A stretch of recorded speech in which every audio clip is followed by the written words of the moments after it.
The monarchy of the United Kingdom began in 1603, when King James VI of Scotland and I of England ascended to the English throne. Thus, the formerly separate kingdoms of Scotland and England were united under one monarch.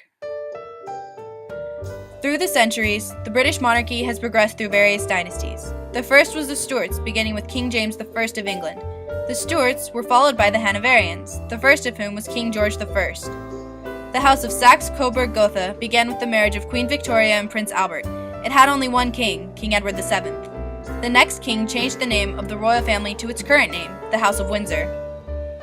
Through these many monarchs, and the ones that were in power while England and Scotland were separate, there has been only one voluntary abdication.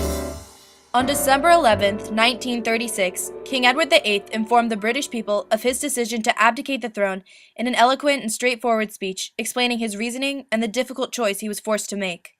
His words were clear, meaningful, and heartfelt. Namely, the reason for Edward VIII's abdication was his love for and intent to marry the twice-divorced Wallis Simpson. Because the King or Queen of England is also the head of the Church of England, which believes marriage is lifelong, it would have been unacceptable for Mrs. Simpson to be queen. Edward explained that he had found it impossible to be the king that he wanted to be without the help and support of the woman he loved. Edward chose true love over his kingdom and his people, something that sounds like it could be from a romantic novel. But I can't regret what I did for love, what I did for love.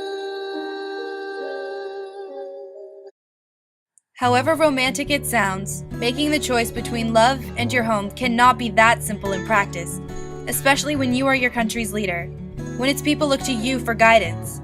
Whatever doubts Edward may have had were eased by the fact that his brother, Prince Albert, later King George VI, would succeed him.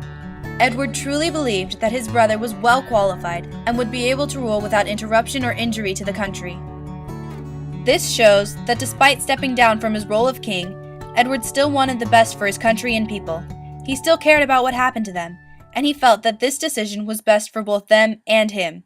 He wholeheartedly supported his brother and urged the British people to do the same. Personally, I believe that King Edward VIII's abdication was a perfect example of following one's heart.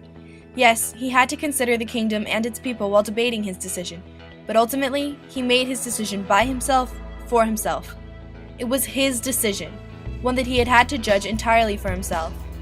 He ended up marrying the woman he loved, and remained with her until his death in 1972.